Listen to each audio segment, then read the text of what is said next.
So, good morning, everybody. It's wonderful to gather together with the children. So, we have all the generations in the hall, at least for the first part of our morning today. And it's wonderful to be together as a Hamlet for a session of Q&A, questions and answers. And there'll be an opportunity for the children to ask your questions first, and then the adults will have their turn. So as we listen to three sounds of the bell, we can feel the peace and happiness to be here, to... is the translation working well? It's okay? To be able to breathe with our parents, with our friends, and to arrive into this moment together.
It's so beautiful to breathe together like this. Thank you, everyone. And thank you for the children bringing your energy of peace and presence very beautifully this morning. So on the panel today, we have three of us. My name is Sister True Dedication, or Sister True D. And I am originally from the UK, but for those of you who are Brits in the audience, you can tell that I'm losing my accent. Very, very deeply. Okay, yes. So apparently the orchid will, okay, well, it's an obstacle. So thank you, dear sister. And to my left, we have Sako Phum.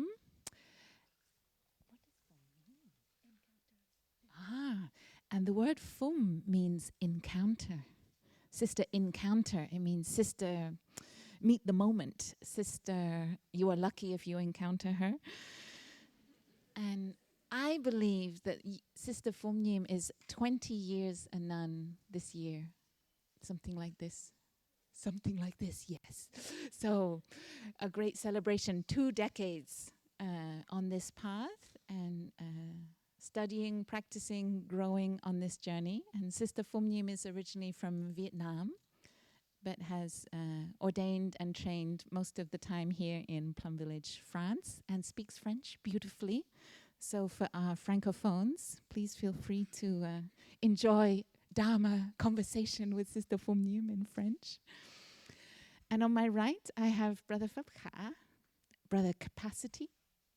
Brother Phapka and I ordained on the same day in 2008, February. So we are now, whatever that is, we are now 16 years old on this path.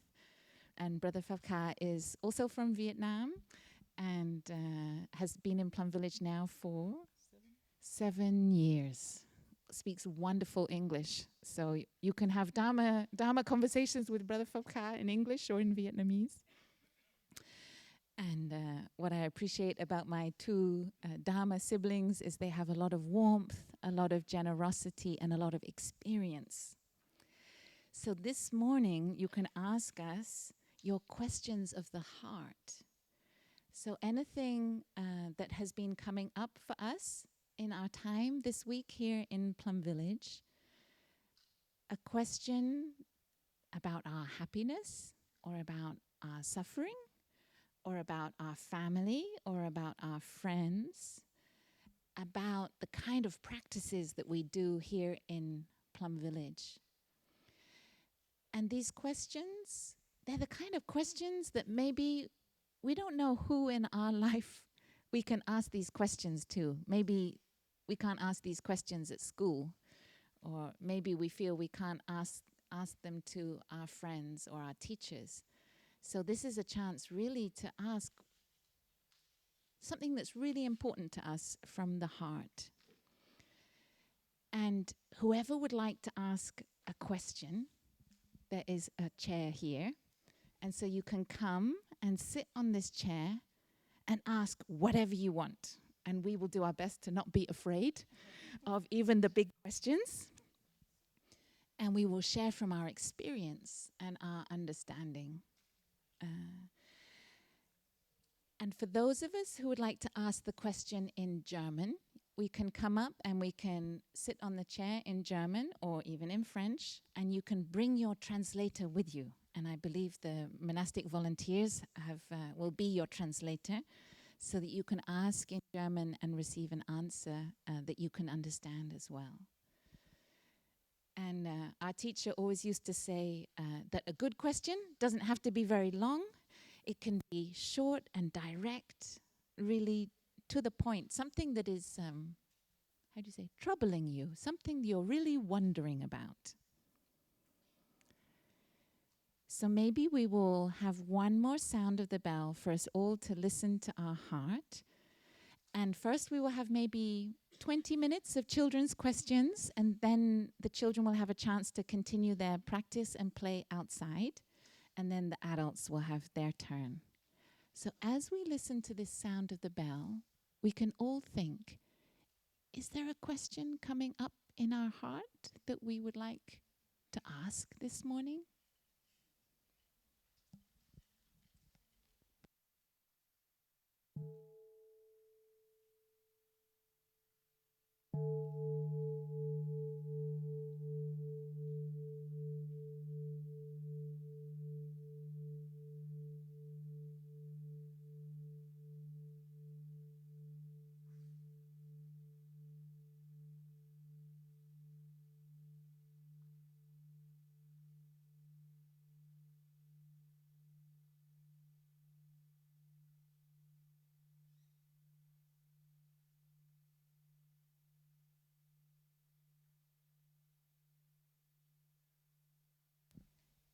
Okay. Do any of the children have a question? And you can raise up your hand, and we can come and make a little line here for anyone who has a question. Okay, over here. Do you want to come up? Yeah, you can come forward. Okay. And anyone else with a question, you can come and sit behind, so you can go next.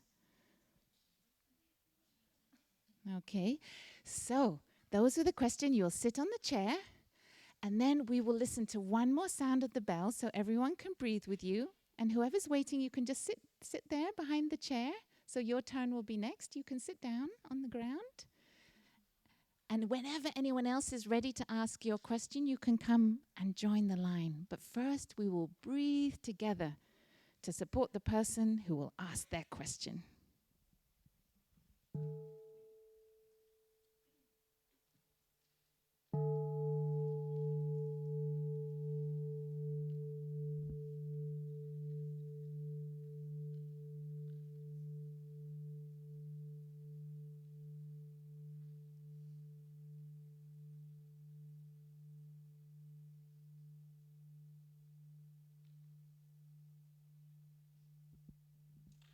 Okay, here is the first question. Who invented the world? Who invented the world?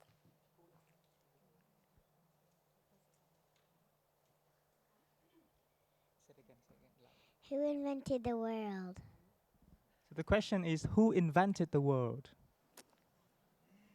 My heart begins to beat.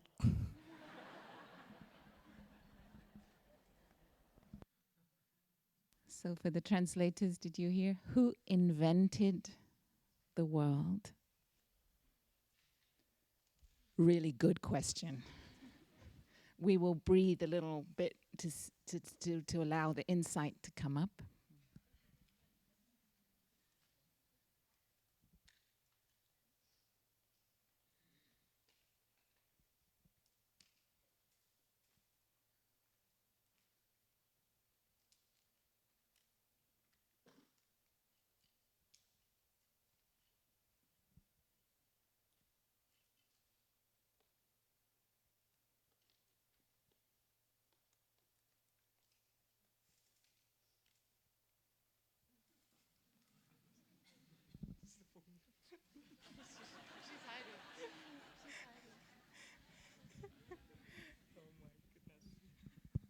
Oh my goodness.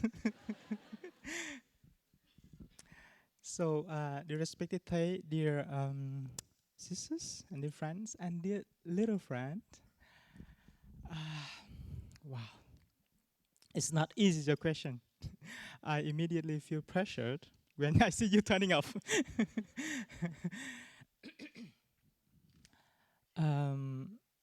In my opinion, I would consider the who in your question is not in the form of a human being.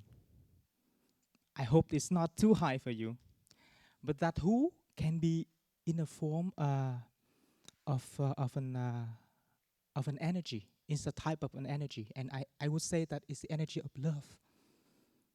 And love creates the world, and love invents the world.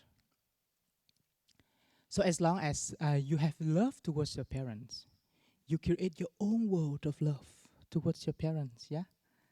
And the more you grow up, the more you see how powerful it is. Your love can draw the picture of your world, yeah? So the origin of the world depends on the beauty of your love inside your heart. You understand? Ah, thank you.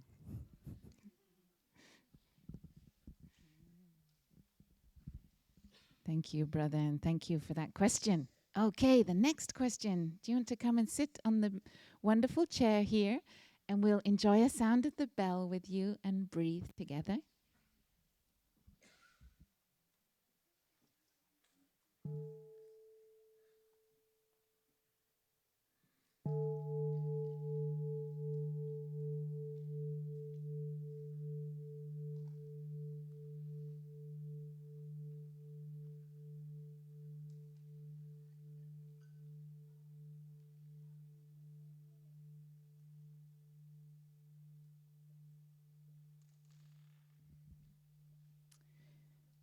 Here is the next question.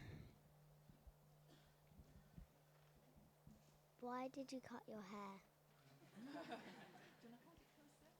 Why did you cut your hair? Why did you cut your hair, Sister Phom Nhiem?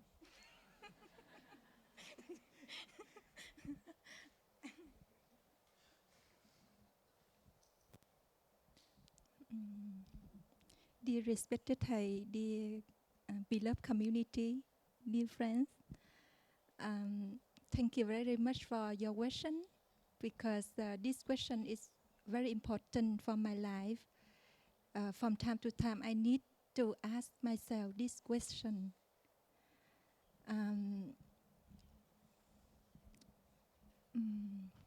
It's really touched my beginner's mind when I want to become a nun.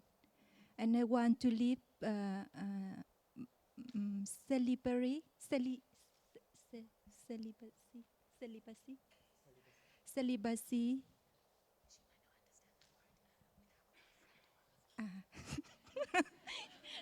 I want to live without boyfriend or husband or partner. Yeah, I want to live alone with my community. Yeah, it's simple for you to understand. And also in this season, especially summer, is very good, fresh. You see, no hair is so fresh, and I use less and less shampoo and less water when I wash my hair.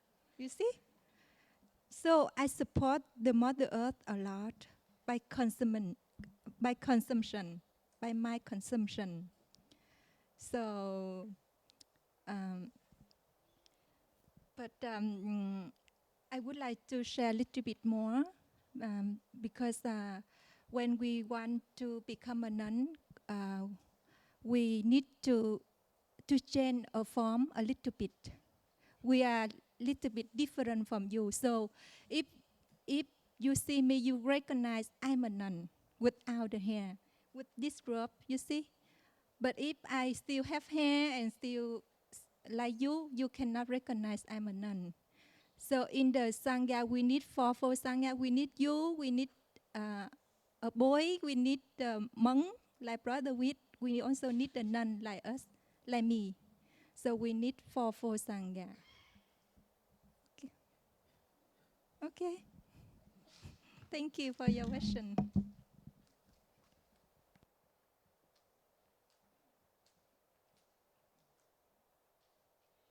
Thank you so much. Okay, next question. Are you ready? Come and sit on the chair and we will breathe together.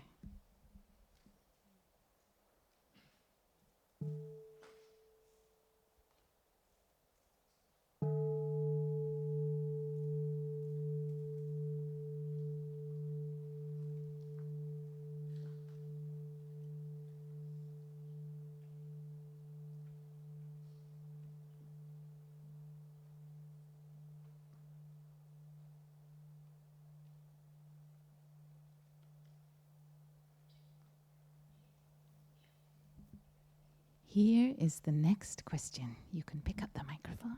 How is the universe so big? How do you know that it's big? Because my parents told me. Can you say that in the microphone? Because my parents told me it. How do your parents know that it's big? I don't know.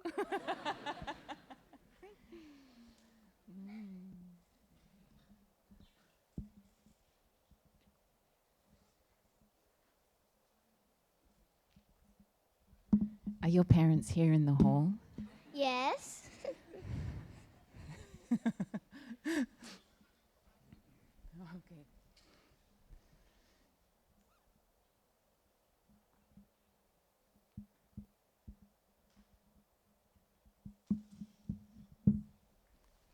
You want to know why it's so big, huh? What? You want to know why it's so big? Yeah.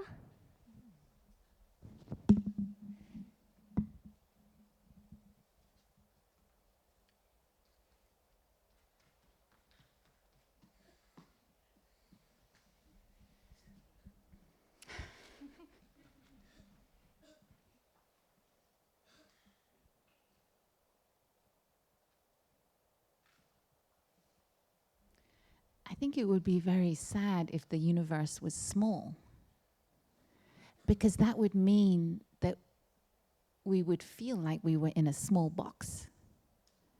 But instead, we feel that we could travel for a long, long, long, long time, and we would never reach the end of anything. And that feels really nice. It gives us a real sense of feeling like there's a lot of space and a lot of time. Because one reason the universe is so big is because it's been growing for a long time. So the universe is space and it's also time. And one day when you grow up, maybe you can have the experience of like seeing the horizon from the top of a mountain, and you say, today I will walk as far as I can see. And you can walk the whole day and the earth continues, and then you could sleep one night, and then the next day you could wake up and you walk as far as you can. And that feels really wonderful. it feels like there's so much space in the world and you could keep going, and there's a lot to discover. There's a lot of mystery, a lot of things we don't exactly understand. And that feels wonderful because it means everything is possible. Everything is possible. Maybe there are lots of different forms of life in the universe, a long, long way away. And maybe if you traveled 100,000 light years, it's a very long way, and then you travel that again and again, maybe you would discover so many different forms of life. And now our life, we look like a human. We have eyes that can see the flowers and the sunset and the moon and the stars. And we have feet that can walk. But maybe there are other places in the universe where life is completely different. Maybe they feel. Maybe they experience different ways of getting in touch with what is happening. So we could imagine all sorts of different life forms. So I think the fact that the universe is big is very exciting. And it's like, have you tried the pebble meditation in your group where you breathe with the different pebbles? Do you remember what they are? Yeah. The first one is flower. The second one is mountain. The third one is water. The third one is water. The fourth one is space. And the fourth one is space. And so when you breathe in with the fourth pebble, you can imagine that in every direction, going out to all of those stars, is so much mystery and possibility.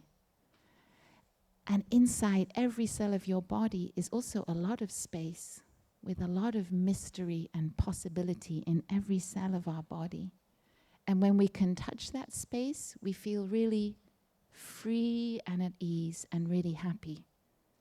So I think it's a wonderful gift for us that the universe is so big. Thank you for your question.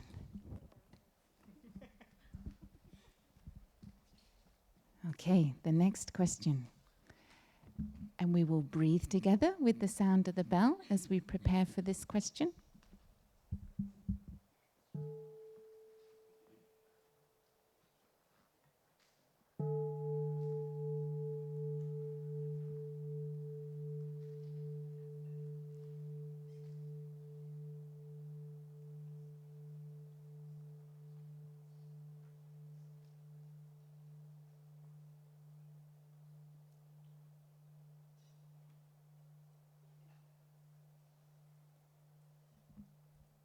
How can we run on only a round circle with platforms? If we're on a straight side, and the other one, how does he not feel that he's upside down?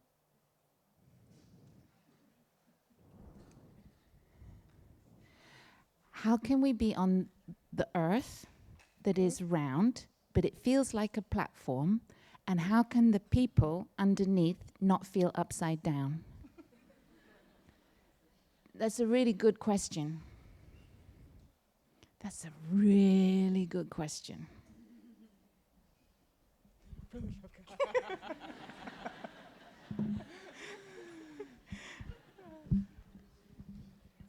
Something very interesting about Brother Fabka is he used to live on the other side of the world. And did you feel upside down? Sometimes.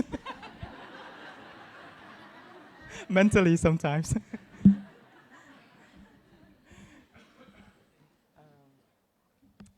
Even though my, so dear friend, dear Sangha, even though my scientific knowledge, my knowledge about science is very humble, but I'd like to share with you my my understanding from what I learned in school, because when you grow up, you will be able to learn the same thing. So the reason that I used to stay in the other part of the planet, to the other side of the planet, which I didn't feel upside down, it is thanks to the gravity of the Earth and radiates itself, and all the particles on the surface of the planet Earth will be influenced by that kind of gravity. And also the reason that the scientists proves that the planet Earth is round, having the round shape, but while we with our eyes we see that we are living on the platform, right? We are like living on the platform. Do you think that it is because our eyes vision, our eyes vision? When you listen to the forecast, I'm not sure when you listen to the forecast in English, how would the people say about the forecast of the coming days?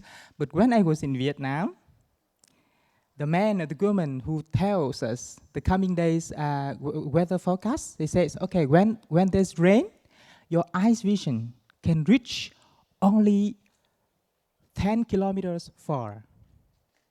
When it is not raining, we can reach 10 kilometers far. But when it rains, our eyes vision can be reduced. Yeah. So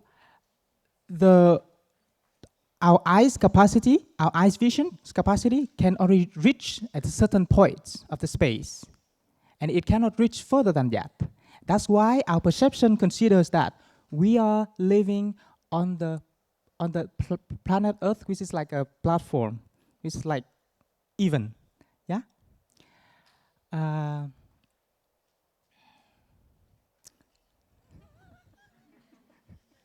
You want to add in anything? I need help. Thank you.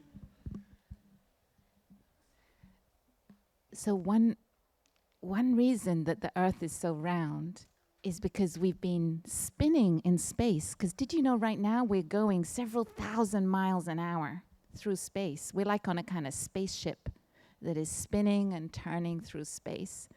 And just as Brother Phap Ka explained, we're held together by the energy of the Earth, by the mass of the Earth. And that pulls us all towards the center of the sphere, the center of the circle. And it's amazing, and it's thanks to the fact that we have the sky and the clouds.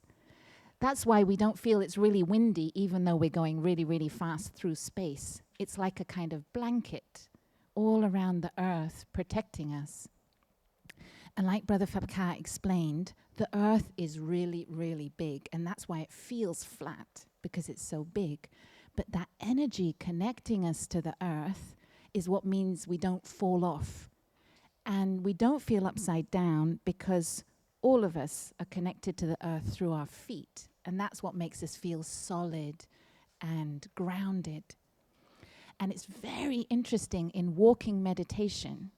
You can imagine someone doing walking meditation in Vietnam or Australia, and that they also feel connected to the same Earth. We're sharing the same Earth. And gravity is quite a miracle. And we couldn't have life, and we couldn't be human. We couldn't play football. We couldn't play ping pong. We couldn't do a lot of things if there wasn't gravity, because the ball needs to be able to bounce, and we need to be able to connect to the ground. And it's very interesting. So when you do walking meditation, like with your family, if you do it this morning, when you feel the gentle touch of your feet on the ground, gravity is like the most perfect strength. It doesn't feel too heavy. You don't feel like you're glued onto the earth, but also it doesn't feel too light. It's a very gentle, nice touch, pulling us down and connecting to the earth. And if you lie down on the earth, you can feel that gravity, like in total relaxation. We feel that gravity across our whole body, like gently holding on to us, like a kind of embrace from the earth. And the rest you will learn more at school.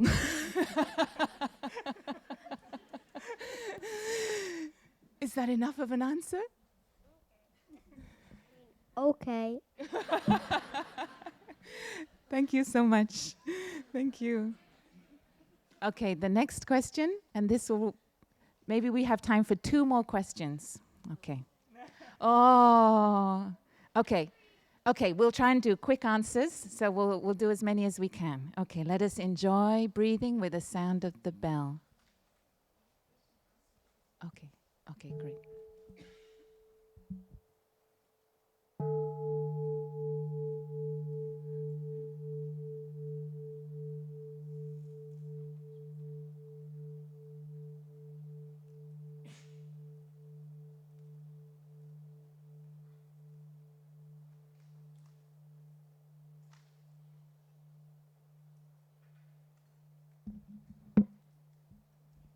Why do nuns wear brown? Why do nuns wear brown? Yeah, we can say nuns and monks. Why do you have no hair, sister? And why do you wear brown?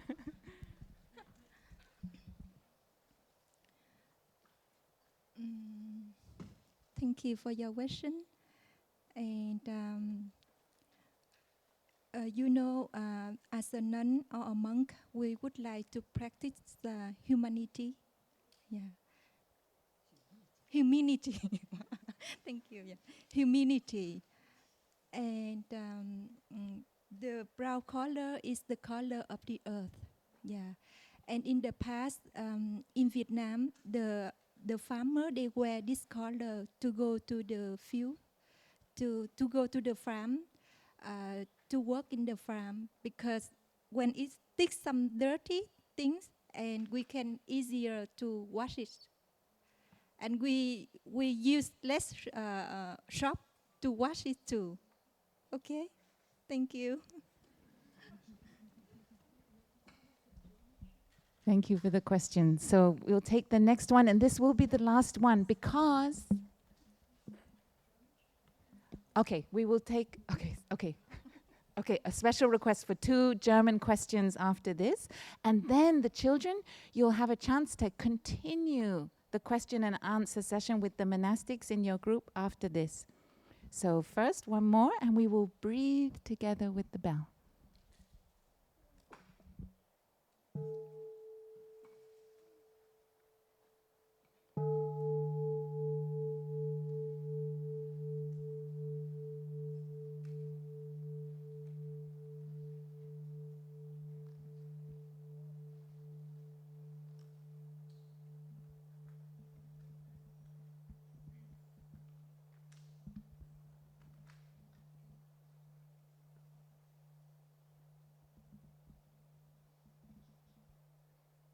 Why did you guys choose to become monks and nuns?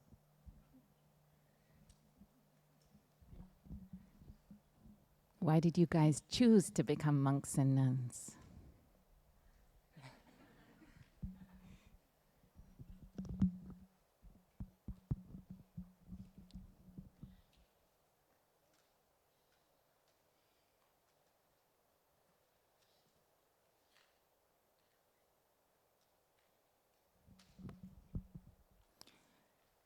Dear Sangha, dear friend,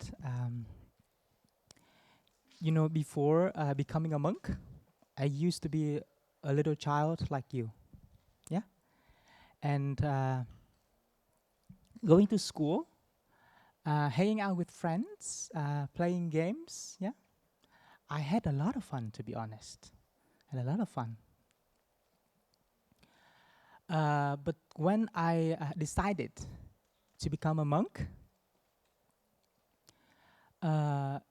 it is because I had in my mind this sort of comparison between the joy outside and the joy from the in the monastery, in the community.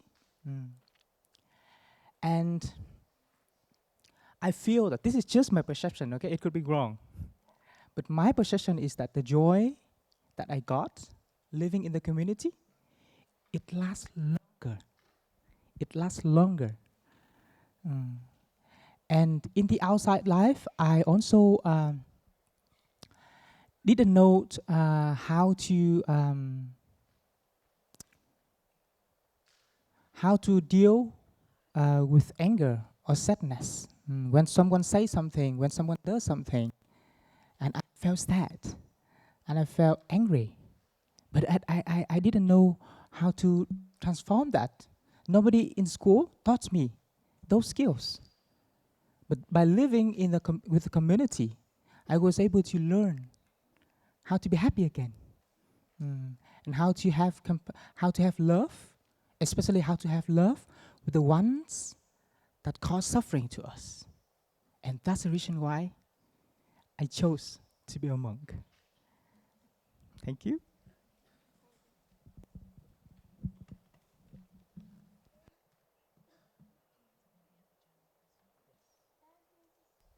So I think now we just give a chance for someone to ask a question in German for the German group, because they didn't have a chance to ask a question yet. Do we have one question in German?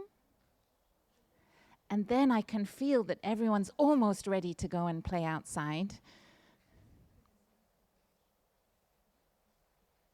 Okay. Okay. Here will be the first question in German. So it will be asked in German and then we'll have the translation. But we'll breathe together with the bell.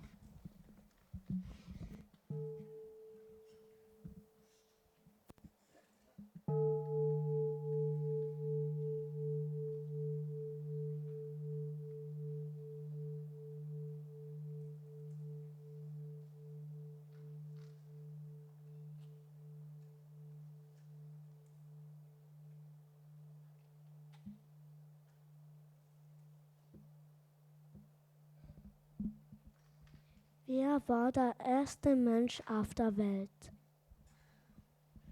So Benjamin is asking who was the first person on earth?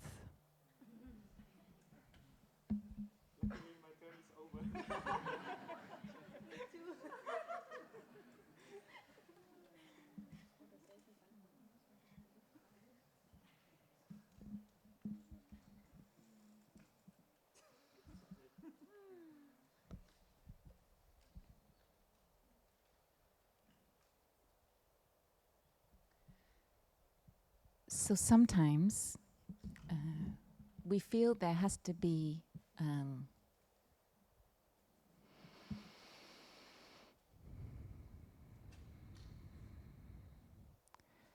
like hard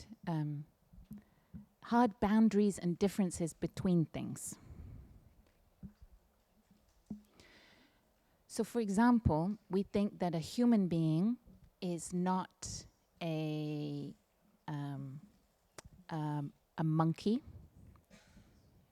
A human being is not a tree.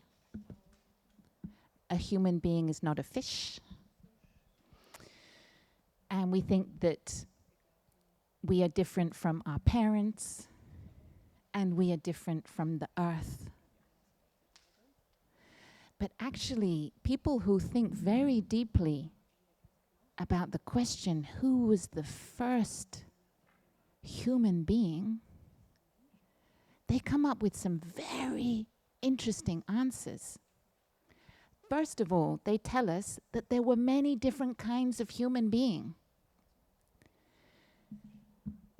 So there were lots of kinds of humans, but we looked very, very different from each other. And now we only see one kind of human being called Homo sapiens.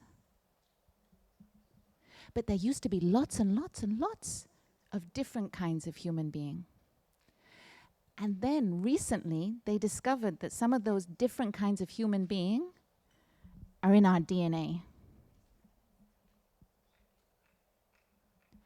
So, are you sure that you are only Homo sapiens? Because if you have, for example, Neanderthal DNA in your cells, maybe you're not exactly only Homo sapiens. And then, can we really separate the human beings from the air that we breathe? and from the trees that make that air for us. And so when do you start being a human being or a person? And in Buddhism, we say that you can't put these hard edges on things. You can't say in a box that a human is completely separate from other kinds of living being. And there's a beautiful text that you can read when you get older called the Diamond Sutra that talks about this. The Diamond Sutra. It's a very good word. You can remember that. And there's very deep teachings that maybe everything is always evolving. And everything is always connected. And do you remember on the first day we had that story about the tree and the heron, the bird that ate the fish? If we close our eyes and we look very deeply, we can feel very connected to the trees in us, to the birds and dinosaurs in us, and even to the fish ancestors in us. Because the very first beings that then became human, they started in the water.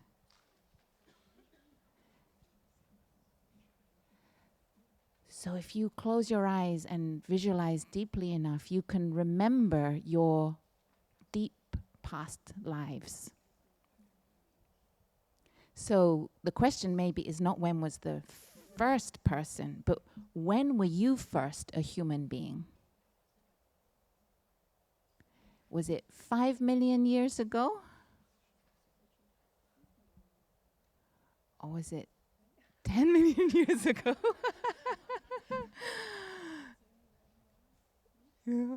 It's a very good, deep question. So the trick is don't put yourself in a box and think that as a human you're separate from other things. Thank you for your question.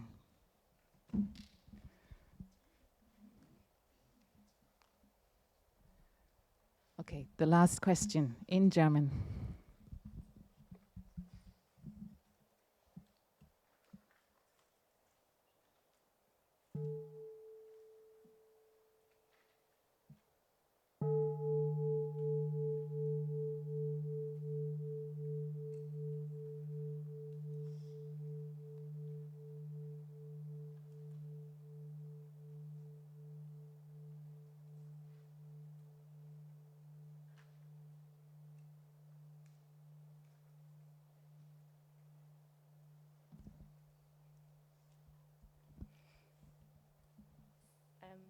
Warum glaubt ihr an Buddha? Liam is asking, why do you believe in Buddha?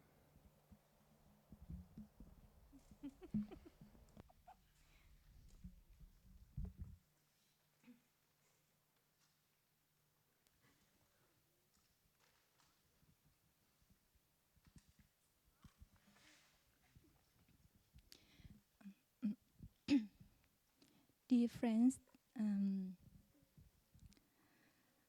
mm, Buddha is a human being. Before he became a Buddha, he also a young a young a young man. Yeah, he also get married. He also had a son. Yeah, but he feel that he cannot satisfy within himself. He still carry a lot of suffering, despair within himself, and he want to transform it. Yeah, and he want to get in touch with the capacity of awakening within himself, the capacity of love and understanding. Yeah, and we are like Buddha. We also carry within ourselves this quality, love and understanding. Yeah, and if we practice mindfulness and we water this seed every day, every moment, and we get in touch with something real, love and understanding are real. And we believe that we have this capacity to love and to understanding ourselves and the others.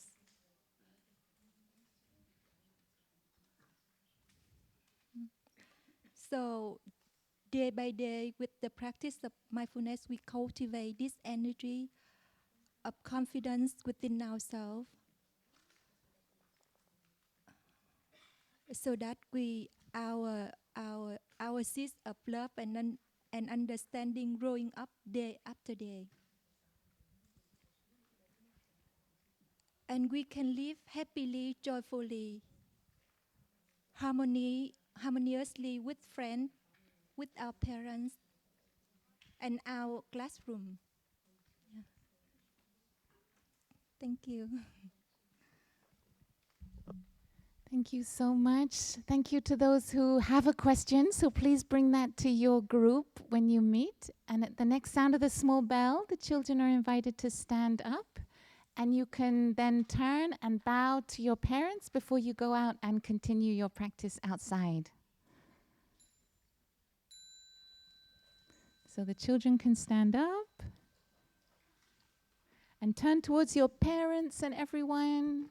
And we can offer them a bow of gratitude.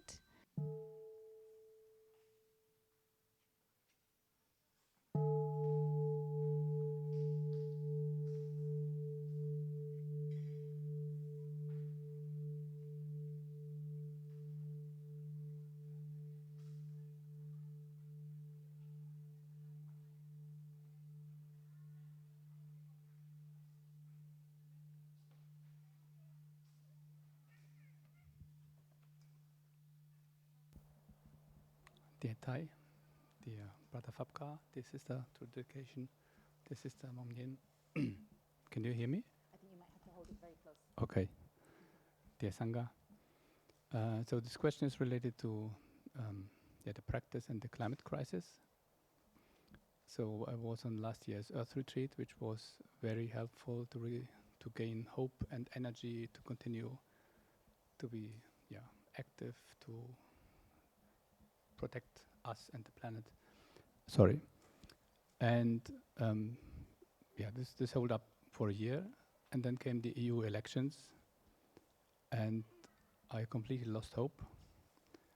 I thought we were anyway just on a track to 3 degrees, and now probably they are not going further or trying to reduce even the targets that we were having. And this also affected the practice very much, because I started to have a lot of struggling when meditating. Sometimes I meditate for 10 minutes, and the whole 10 minutes the thoughts were coming up always, all the time. And it's getting a bit better here because of the good seeds, and also forgetting about the problems around. But then here I heard in the Dharma talk from Sister Loknyam, she said there's always light. And then in one of the meditations we read the sutra where there was a sentence like, when we see with the eyes of a bodhisattva and we act with the hands of a bodhisattva, there's no reason to be pessimistic about the world. And I'm struggling to somehow understand it because of the little time that there is. I know it's ripple effects. Everything has an effect, but I just can't put the pieces together.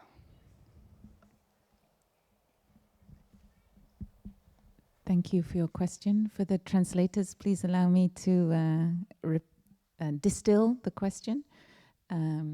So our friend was here last year in the Earth Retreat, and that was very helpful for his practice with strong feelings relating to the climate crisis.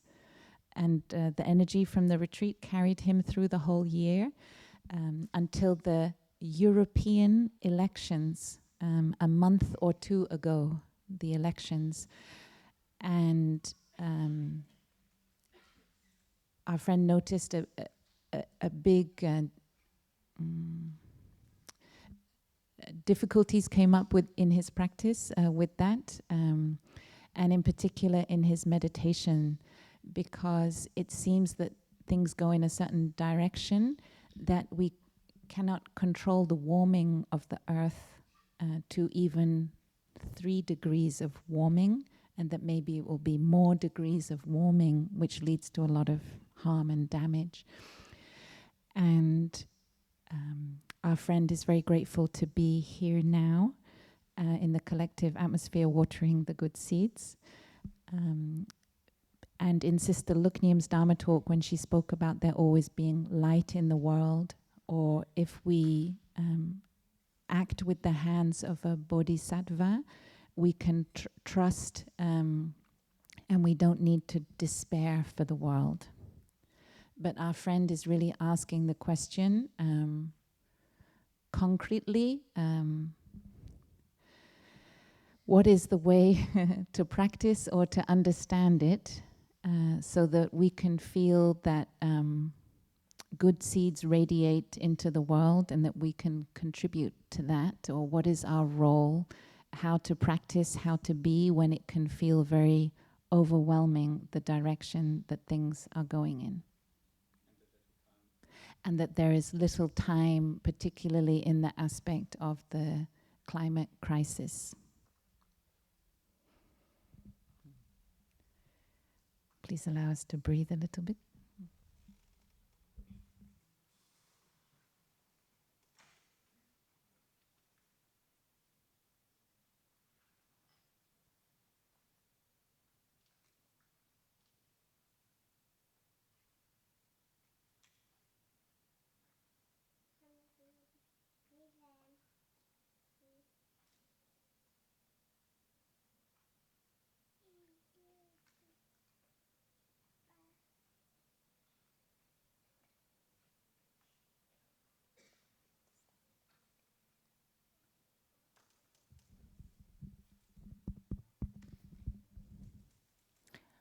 Dear respected Thay, dear community, and dear friends.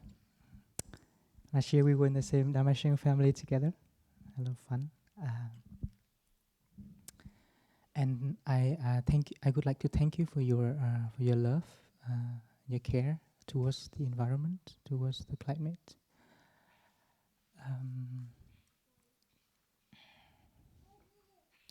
One of the saying from our teacher, which impressed me very much. He once said that it takes a long, long time for a civilization that we are living today to manifest in the world. But our civilization could collapse, and we have to wait for a long, long time again in the future for a new generation to arise.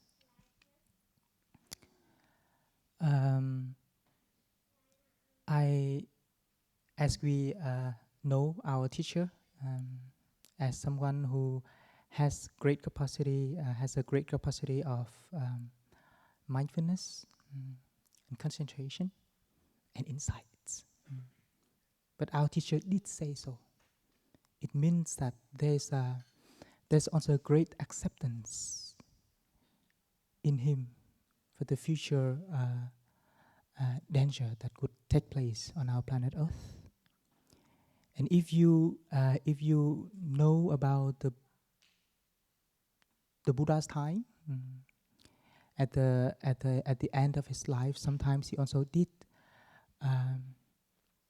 say that he himself would not be able to stop the war that was about to happen between the two countries, between the two neighboring countries of the country where he was born. So there are things in life that it needs our mindfulness, concentration, and insight to be powerful enough by our personal practice so that acceptance can be born in our hearts. It doesn't mean that this kind of thing is passive. We accept the thing that is going to happen. But for me, it is from the foundation of insights. Because if we want to act as a bodhisattva, I'm not sure whether it would be complete without the energy of acceptance within ourselves.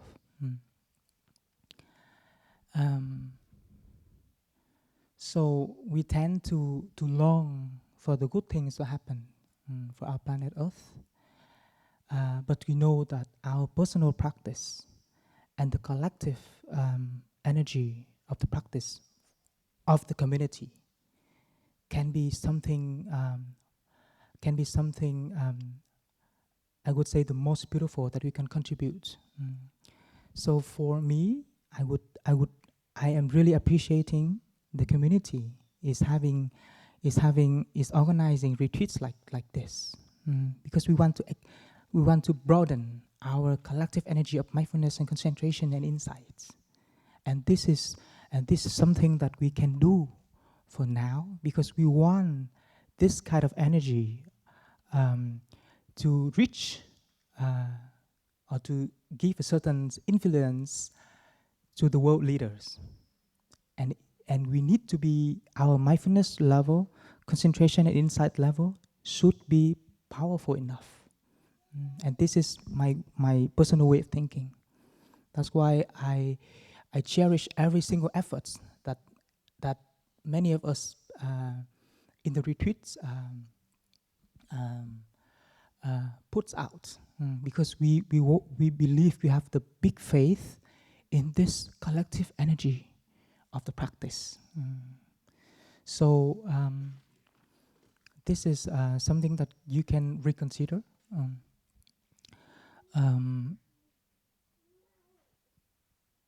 The collective energy of the community can be something, because it will bring about insights.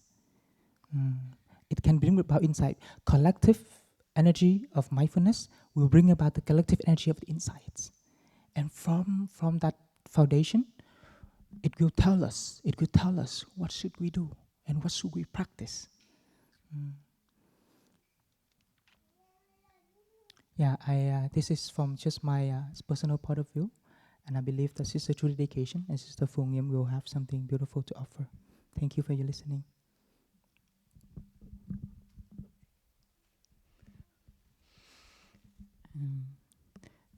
Dear friend, thank you for this question. I'm sure many people have a similar kind of question. My personal journey with this is, it has something to do with where we are having impact. As Brother Phapka was saying, our energy of mindfulness, of concentration. And in this tradition, and our teacher was quite clear that our greatest impact is our way of being. And the mind has a tendency to think it's 3 degrees that we need to worry about. It's that policy or that politician getting elected or not getting elected. And in the collective consciousness, we have the tendency to think that is the field of action. That is where change can happen. It is important, it has its role, but is not the whole picture. Change is happening in every moment, and transmission to future generations is also happening in every moment. Whether it is 3 degrees, 4 degrees, or 5 degrees. Whether it is uneven, or turbulent, or unpredictable, or whoever is elected in 50 years, or in 100 years, there will be a lot of challenges for the next generations to face. And a policy being passed, someone being elected now, is just part of an endless river of changes. In a way, it doesn't mean very much. But what about the quality of human beings who will be showing up and responding to those challenges? So the next generation of children or our grandchildren, can they know how to breathe in order to respond to turbulence in their society or political discord? Can they know how to create an atmosphere of safety in the family where there is loving speech and deep listening? Maybe those skills that we can transmit to the next generation are more important than this or that politician getting elected or not.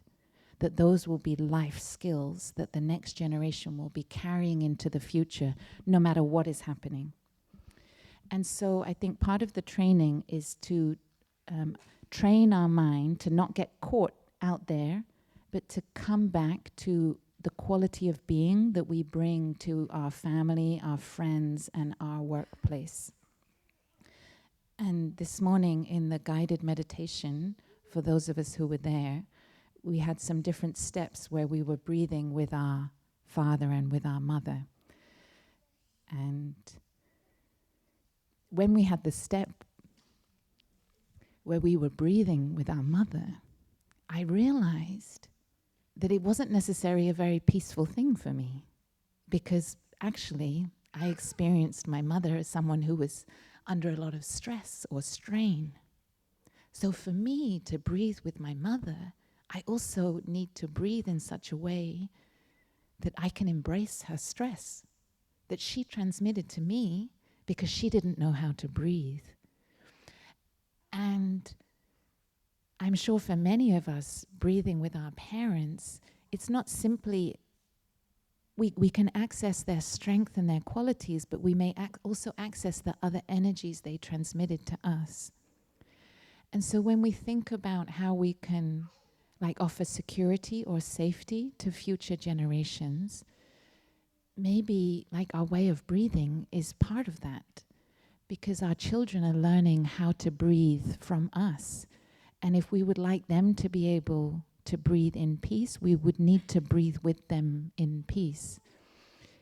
And so I think bringing our attention from the outer impact to really what quality of being we would like to transmit to the next generation is so important. And it means we have to be careful what we read about on the news, what we get angry about, what we engage in. Because like Sister Dinyan was saying, we had those seeds of anger and despair in us. And if our anger and our despair is stronger than our peaceful breathing, actually we will be passing on that anger and despair to the people around us. So the kind of appropriate attention here, that training, is to really pay attention to our quality of being and realize the impact it has. And the insight I had, which my sisters will smile about, is that when I realized this about my mother this morning, I realized, because I've also been under some pressure in the monastery, so my capacity to breathe with my sisters, or the younger sisters, I'm also radiating the energy of the stress that I'm embracing, and my younger sisters are also consuming that. So it was very personal for me this morning. I realized, wow, maybe the most important thing for me as a human being or as a monastic is to take care of that energy, because we can't say that it's separate from what the people around us are consuming, like the people around us are consuming our energy. So that is my practice on this today. Thank you for your question.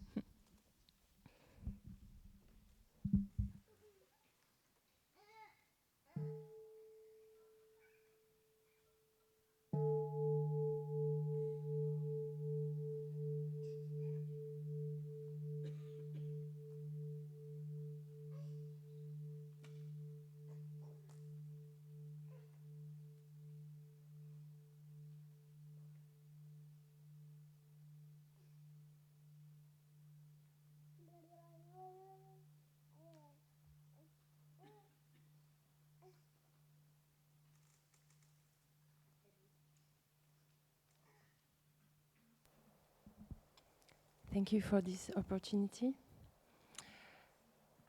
I had a question about the first commitment and the fifth I don't know if you say training or commitment, mindfulness training, where it said that you shouldn't talk if you feel angry, and you shouldn't act with violence on the first.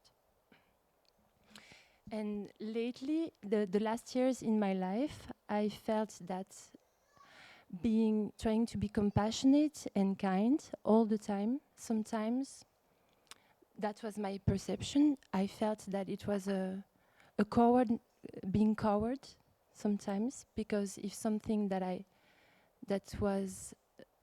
felt not nice happening in front of me, or not fair or violent, I would just close and say, oh, I pray for the person, or I try to see the seeds in me that are the same, but I don't act. And lately I felt that maybe this is coward. Maybe I should stand up for things that I don't find right. And so I've been doing that more and more, when I've been reacting more. And sometimes not with violence, but with a firm statement to stand up for people or for myself. And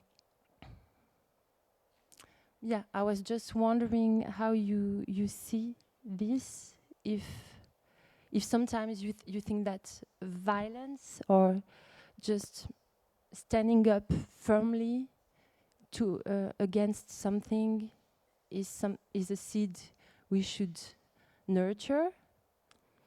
I was thinking also about sea shepherds. They are the pirates of the oceans, and they are quite firm in to help take care of whales and etc. And they can go and break a boat, and they can really stop the people from harming. And sometimes it's seen as violent. So one of Captain Watson is in prison right now. Yeah, I was wondering, what is your sight on that?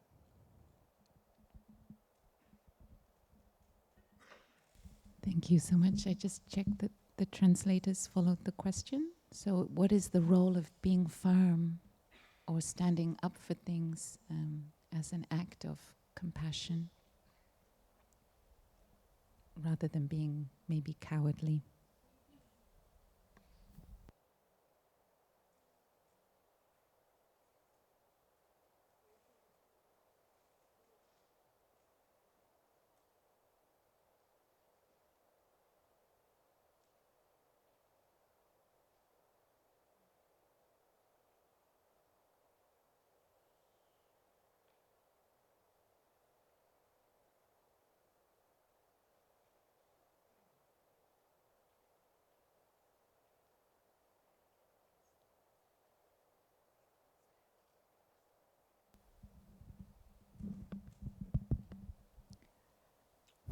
Thank you for the question.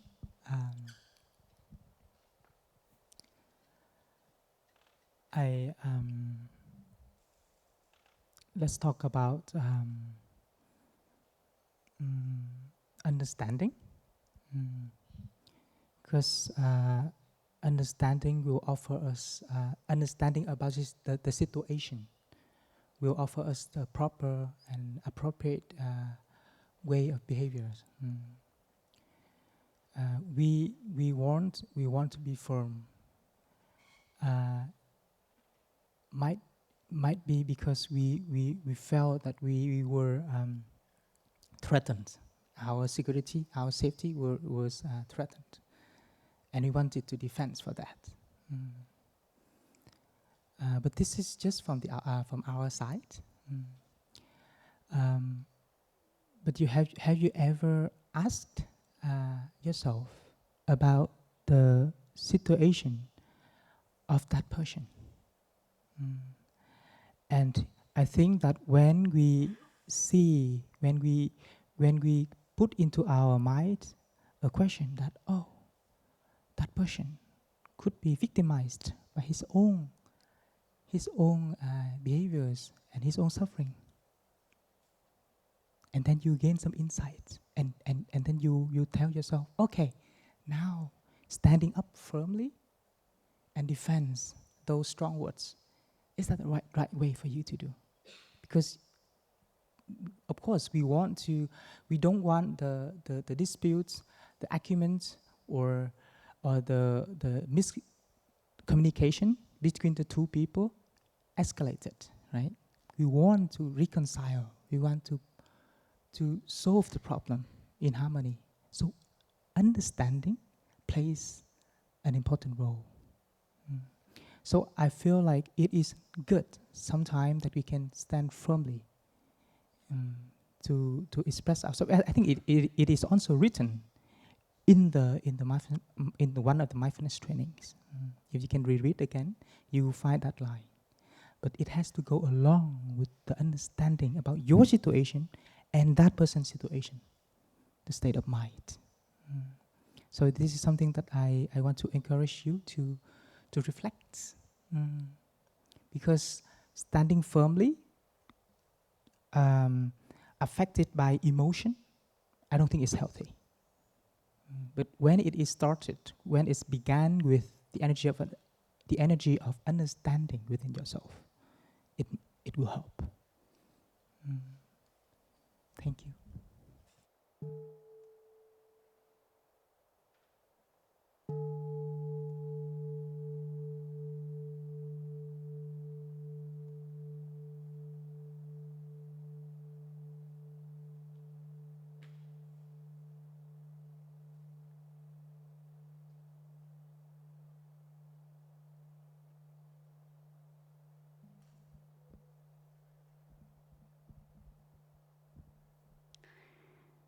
Dear Thai, dear friends, I have a parenting question. When the sister in Lower Hamlet who gave the Dharma talk, she told the story about when they were in Thailand with Thai and he wanted to go to Vietnam, and all her maternal instincts said, no, we have to go back, and then Thai Phap An told her, no, we have to respect him. So this was about really seeing the other person's desire and wish. Now, my son is 8 years old, and he absolutely didn't want to come here. I mean, he consented in January when we registered, but before we came here, the day before, he was so afraid, and he absolutely didn't want to come. And it was worse because I'm separated from my ex-husband, and we don't have a good communication. And he told his son that he could stay with him. He could ask me if he could stay with him. So for him, for my son, this was the way out. And I wanted him to come, and my daughter, who's 12 years old, also wanted him to come.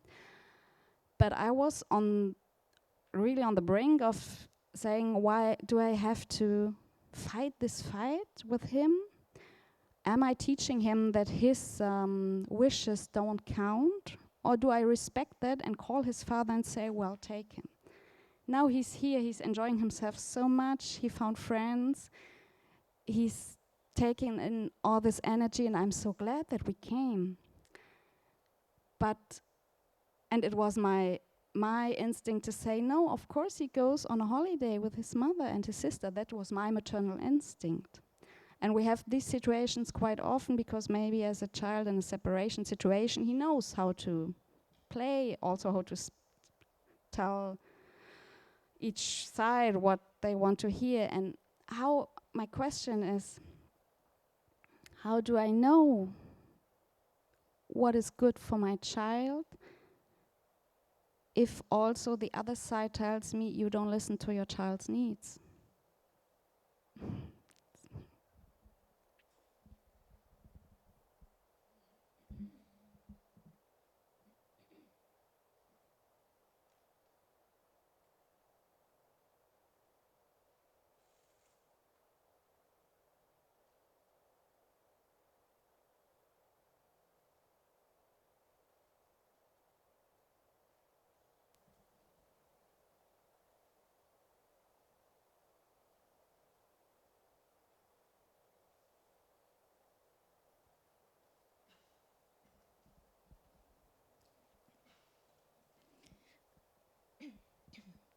Dear respected Thầy, dear community, dear friends, thank you very much for your question, because I think this question is also the question of our parents.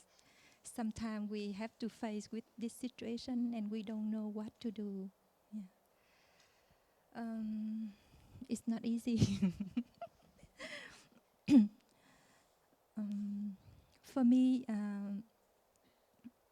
yeah, I can see and I can feel the love of parents. Always want our child have something like the best for them. You wish that they have the best for their life, for their joys, their desire.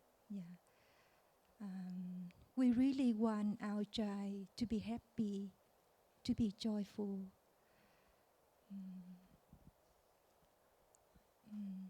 We have a good intention for our child, but sometimes maybe we are so busy, we don't have enough time to really to sit there and to listen to our child. Yeah. Have you ever asked your child, what do you want for your life? What is your deep desire? Yeah. What is happening in your classroom?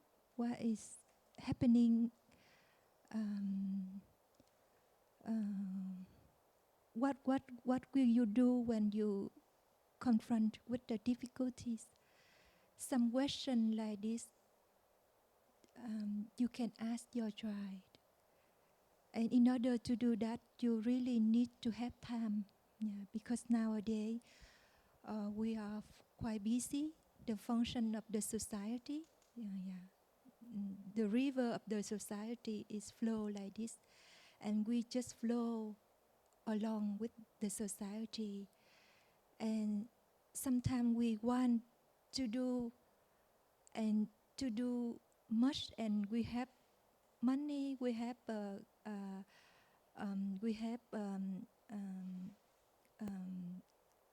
beautiful gift for our child, but actually our children need our presence. And sometimes as a parents, we also can play a role as a friend. Yeah. When you are a friend of your children, it's much easier for your children to share, deeply what is inside.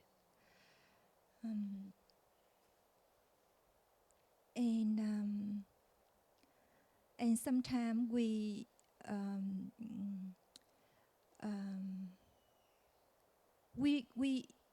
share what we feel and what is good for them, but we also open up and let them choose. Yeah, we don't force them, because the more we force them, the more they react strongly, and then the relationship between parents and children cut off. Yeah. So if they do it and they fell down, it's okay. And at that moment, with love, understanding, and compassion, with the soft voice, you share with your children, okay, you see, this is what you have done, and you can learn from this. You don't blame them, you don't judge them. You just be present, and offer a hand to lift them up, and then they learn step by step. Yeah, with your loving kindness and compassion, and your children transform themselves. Yeah, by the way of acting, by the way of speaking, by the way of your present. Yeah, because we are different generation, and it's not easy to go the same direction, because what we think is good, but maybe they think it's not good for them. Yeah. And cultivate the patient within ourselves, and so that we can offer to our children. Yeah. And sometimes we a little bit hurry, in our decision. We want, okay, it's good, and you need to follow this or that, and because we base on our experience and we think it's good, but just please take time to observe more and to understand more what the need of your children, and I think they will love you more and more, and you can become a refuge for them, whenever they need. Thank you very much.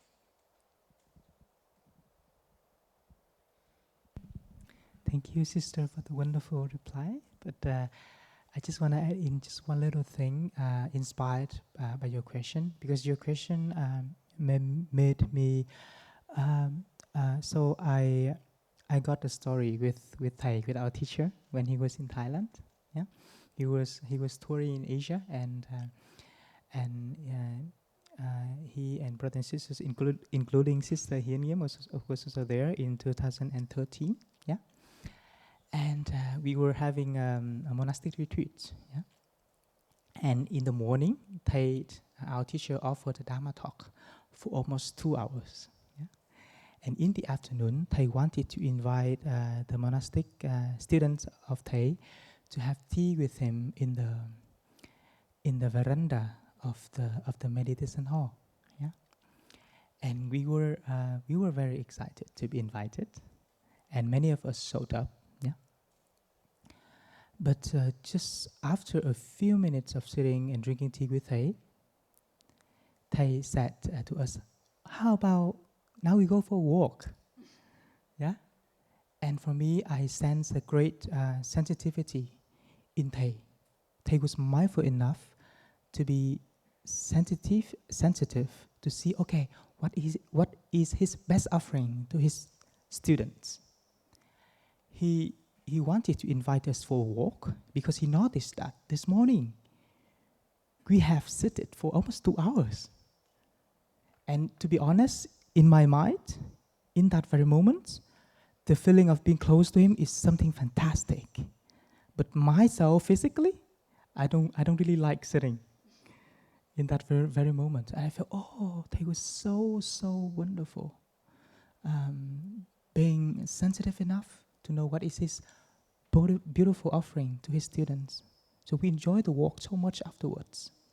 So for me, Thầy was sensitive enough to figure it out what is his best offering. And in us, there's also that capacity, that potential. And this is something we can cultivate.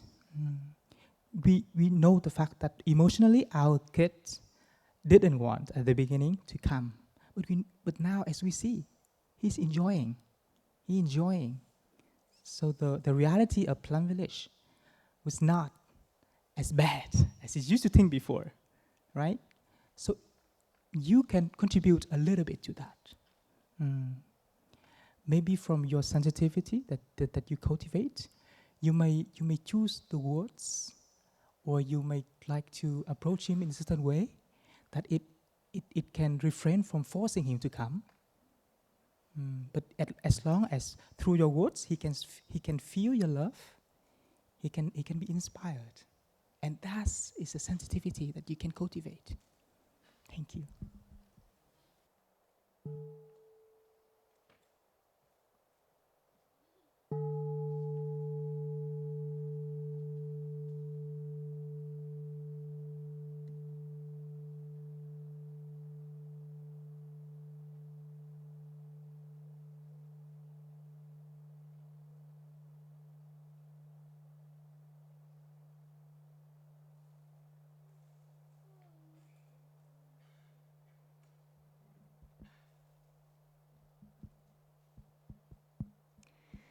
Dear family, dear teachers,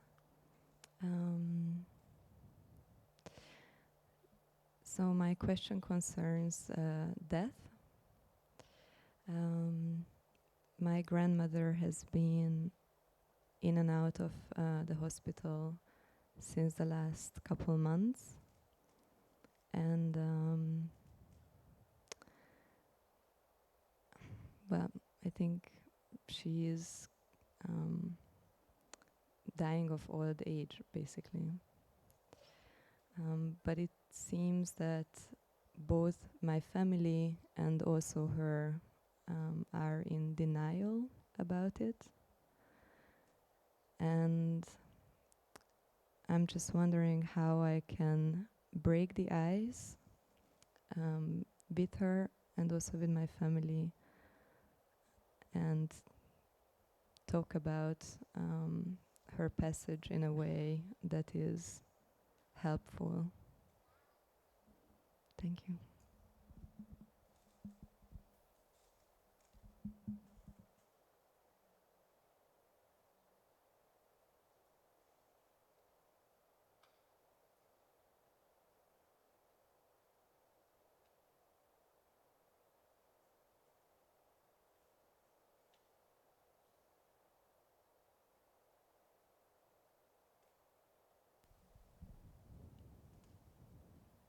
Thank you for this question.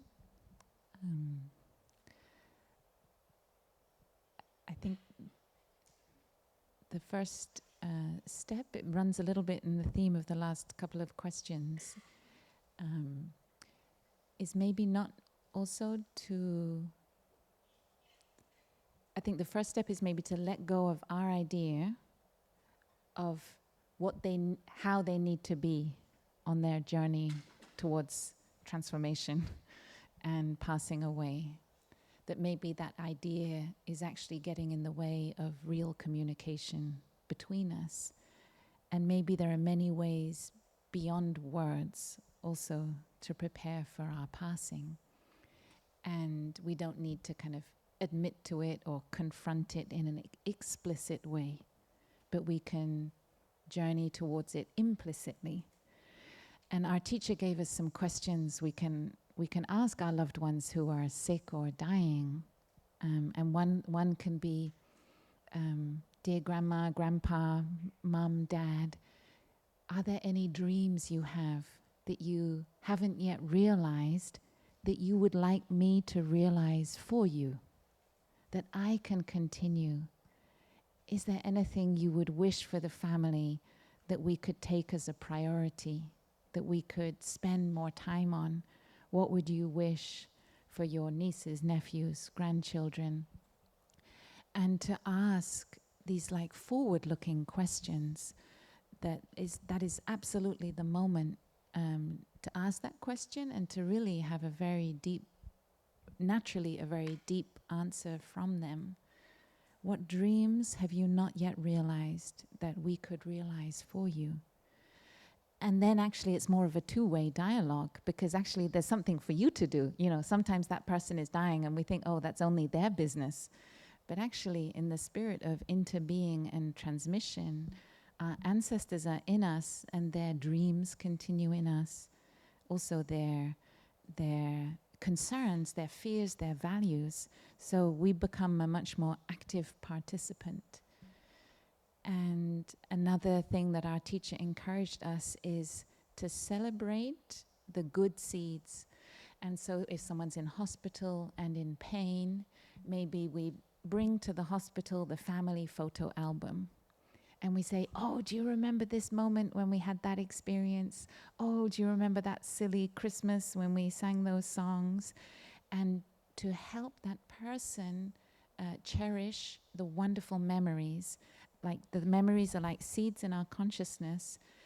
And when there is maybe underneath the surface an energy of fear of death or an energy of regret, if we can also activate those seeds of joy and wonder and family togetherness, that will help create balance in the depth of their consciousness and help them actually be able to embrace the fear or the regret with the energy of joy and togetherness, of family connection or friends connection.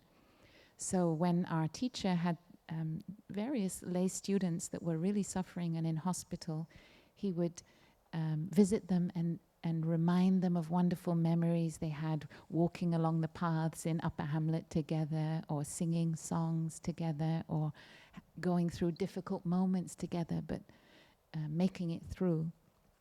So these are some very concrete practices that we can have to accompany those who are in difficulty. And finally, another one which is sort of beyond words, which is how we show up for our loved ones when they are in pain or struggle.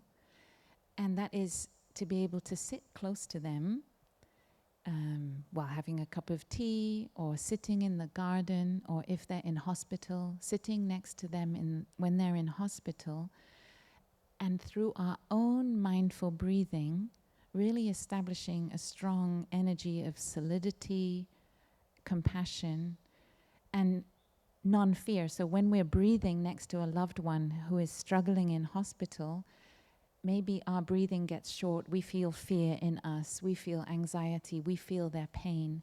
So our mindful breathing, first of all, we take care of the fear, the anxiety, or the uncomfortable feeling in us while we sit next to them. And then even we can harmonize our breathing with their breathing, and we don't need to say anything at all. Maybe we gently tap them on the arm, or if they like, we hold their hand. But we simply breathe with them. And this can be very powerful. And sometimes words make things complicated, and words kind of get things wrong. But just showing up in silence, not afraid of the silence, that's what we're learning here, can be a really powerful gift for the ones we love. Thank you. So, dear friends, thank you so much for all the questions this morning, and for your deep listening. It is wonderful to explore these topics together, and we will have one more Dharma sharing this afternoon, so we can also continue to share deeply from the heart insights and reflections.